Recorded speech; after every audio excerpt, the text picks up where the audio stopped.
شروع کرتے ہیں اللہ کے پاک بابرکت نام سے، جس نے ایک بار پھر ہماری زندگی میں رمضان المبارک عطا فرمایا۔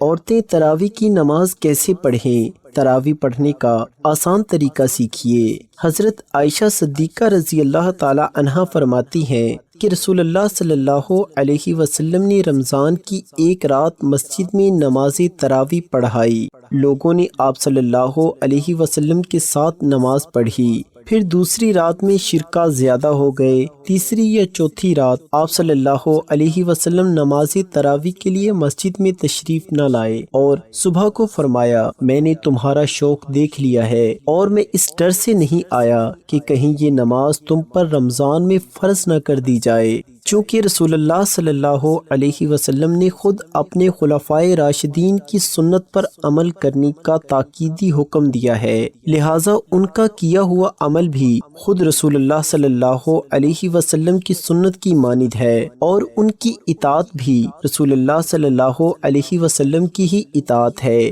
لہٰذا جب حضرت عمر رضی اللہ تعالی عنہ، جو خود خلفائے راشد عشرہ مبشرہ میں سے ایک اور بہت بڑے فضائل کے حامل ہیں، نے جلیل و قدر فقہائے صحابہ کرام رضی اللہ تعالی عنہما کی موجودگی میں رمضان المبارک میں با جماعت تراویح کا اہتمام کروایا تو سب نے اس کی تحسین کی، کسی ایک نے بھی نکیر نہیں کی۔ اس لیے تراویح کی نماز سنت موقدہ ہے۔ حضور صلی اللہ علیہ وسلم کے بعد سیدنا ابوبکر صدیق رضی اللہ تعالی عنہ کے دور خلافت میں داخلی اور خارجی فتنوں کی کثرت اور مدت خلافت کی قلت کی بنا پر اس سنت عظیمی کے قیام کا موقع نہ مل سکا، لیکن سیدنا عمر فاروق رضی اللہ تعالی عنہ نے اپنے دور خلافت میں اس سنت کو، جو عارض کی بنا پر موقوف تھی لیکن اب وہ عارض چونکہ باقی نہیں رہا تھا، جاری فرما دیا۔ مولا علی قاری علامہ طیبی کے حوالے سے نقل کرتے ہیں، اگرچہ تراویح با جماعت حضرت ابوبکر صدیق رضی اللہ تعالی عنہ کے زمانے میں نہیں تھی، لیکن چونکہ حضور اکرم صلی اللہ علیہ وسلم نے اسے پڑھا تھا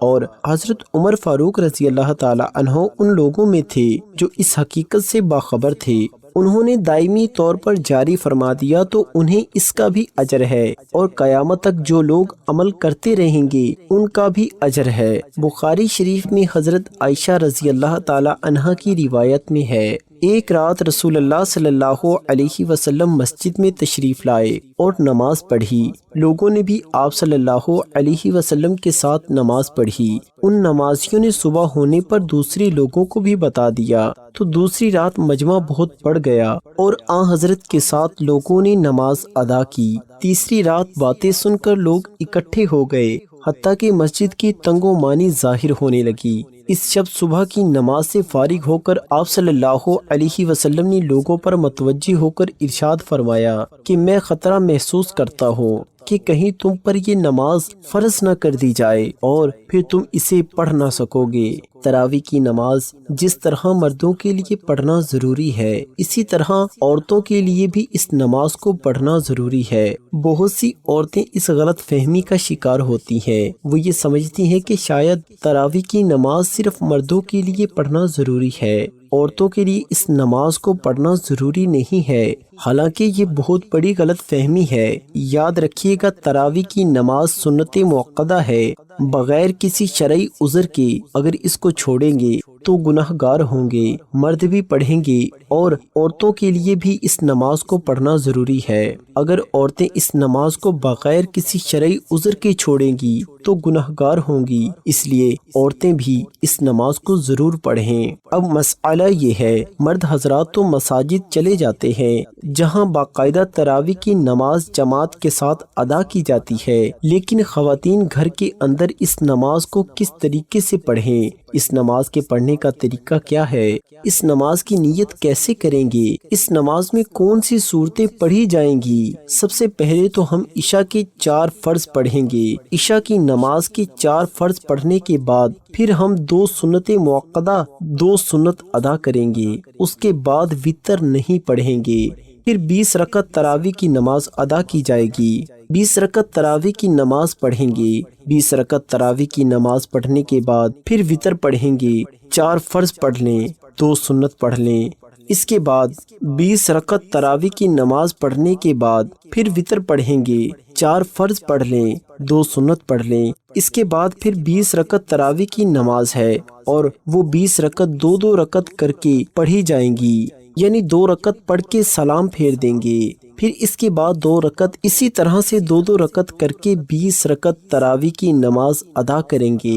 اگر آپ 4 رکعت پڑھتی ہیں تو تب بھی کوئی حرج نہیں ہے، نماز ہو جائے گی، لیکن بہتر نہیں ہے، مناسب یہی ہے کہ 2 رکعت کر کے پڑھی جائے۔ اب 2 رکعت کر کے پڑھ لیں یا 4 ہر 4 رکعت کے بعد تراویح کی دعا کو پڑھیں گے۔ اگر آپ کو دعا زبانی نہیں آتی، اس کو دیکھ کر بھی پڑھ سکتے ہیں۔ ہر 4 رکعت کے بعد اس دعا کو پڑھیں گے۔ 4 رکعت کے بعد اس طرح بیٹھ کر دعا یا تسبیح پڑھی جائے گی۔ 20 رکعت اس طرح سے مکمل ہوگی۔ اب مسئلہ یہ ہے کہ ان 20 رکعتوں میں ہم نے کون سی صورتیں پڑھنی ہیں۔ ناظرین، اس کے لیے کوئی خاص صورت نہیں ہے، یہ ضروری نہیں ہے یہ صورتیں ہی پڑھی جائیں گی۔ جو بھی آپ کو قرآن پاک آتا ہے، کوئی صورتیں آپ کو آتی ہیں، 10 صورتیں آتی ہیں، 10 پڑھ لیں، 5 آتی ہیں، 5 پڑھ لیں۔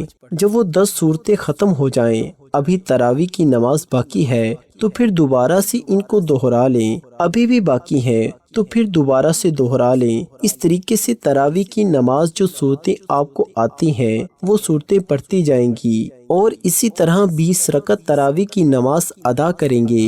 اگر آپ کو صرف 4 صورتیں آتی ہیں، یعنی 4 کل آتے ہیں، تو تب بھی اس طریقے سے آپ کی نماز بالکل آسان طریقے سے ادا ہو جائے گی، یعنی 2 رکعتوں میں آپ نے 2 کل پڑھ لیے، اس کے بعد پھر 2 رکعتوں میں آپ نے پھر 2 کل پڑھ لیے، اس طریقے سے 4 رکعتیں بھی ہو جائیں گی، 4 کل بھی ختم ہو جائیں گے۔ پھر دوبارہ سے ان کو دوہرا لیں، لیکن ترتیب کا خاص خیال رکھنا ہے کہ پہلے والی بعد میں نہیں پڑھنی اور بعد والی پہلے نہیں پڑھنی، اس طریقے سے نہیں کرنا۔ پہلے اس کو پہلی رکعت میں پڑھ لیں، جو بعد میں آ رہی ہے اس کو بعد میں دوسری رکعت میں پڑھ لیں۔ یہ تو تھا تراویح کی نماز ادا کرنے کا طریقہ۔ اب اس کی نیت کیسے کریں؟ نیت کہتے ہیں دل کے پختہ ارادے کو۔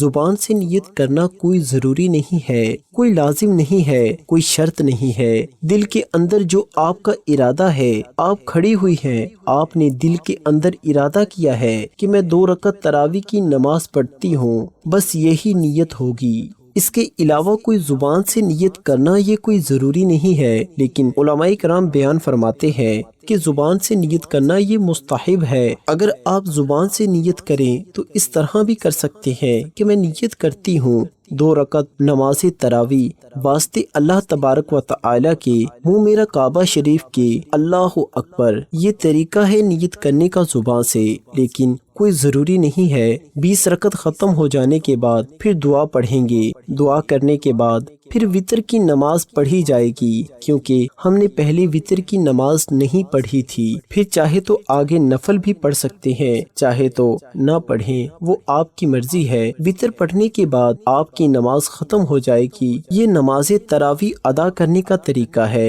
عورتوں کے لیے بہتر یہی ہے کہ تنہا تراویح کی نماز پڑھ لیں۔ اگر گھر میں جماعت ہو رہی ہے تو جماعت میں بھی شریک ہو سکتی ہے، لیکن عورت کا امامت کرنا درست نہیں۔ عورتوں کی امامت کی کئی صورتیں ہیں۔ کوئی حافظ خاتون ہے، وہ اپنے گھر کے مرد و عورت کی امامت کرائے، یہ جائز نہیں ہے، اس لیے کہ عورتیں مردوں کی امامت نہیں کرا سکتی۔ خیر القرآن میں اس کی کوئی مثال نہیں ہے۔ حضرات صحابیات میں بعض بہت بلند مقام کی حامل تھی۔ حضرت عائشہ کا عمل و تقوی میں صحابہ کی نگاہ میں بلند مقام تھا۔ حضرت صحابہ مشکل مسائل میں ان سے رجوع کیا کرتے تھے، لیکن کوئی ایک واقعہ بھی ایسا مذکور نہیں ہے کہ عورتوں نے مردوں کی امامت کی ہو۔ حدیث میں ہے، آپ صلی اللہ علیہ وسلم نے فرمایا، عورتوں کو پیچھے رکھو جیسے اللہ نے ان کو پیچھے رکھا ہے۔ حدیث سے معلوم ہوتا ہے کہ عورتوں کو مردوں سے پیچھے کھڑا ہونا چاہیے، اور اگر عورتوں کو مردوں کا امام بنا دیا جائے تو عورت کا مردوں کے آگے ہونا لازم ہوگا۔ اس لیے عورتوں کے لیے مردوں کی امامت کرنا ناجائز اور حرام ہے۔ موجودہ حالات میں بعض لوگوں نے یہ بھی سوال کیا ہے کہ گھر میں حافظ عورت ہے اور مردوں میں کوئی بھی امامت کرنے کا اہل نہیں ہے، اور یا مرد کو زیادہ قرآن یاد نہیں ہے، تو کیا عورت اپنے محرم مردوں کی امامت کرا سکتی ہے؟ ظاہر ہے اس کا حکم بھی عدم جواز کا ہے۔ مرد حضرات جس طرح فرض نماز ادا کرتے ہیں اسی طرح تراویح کی نماز بھی ادا کریں گے۔ دعا ہے کہ اللہ تعالی ہم سب کو دین کی سمجھ عطا فرمائے اور اس رمضان المبارک کی برکتوں کے صدقے سے ہماری تمام دوستوں کی پریشانیوں کو دور فرمائے۔ کومنٹ سیکشن میں آمین ضرور لکھیے۔ شکریہ۔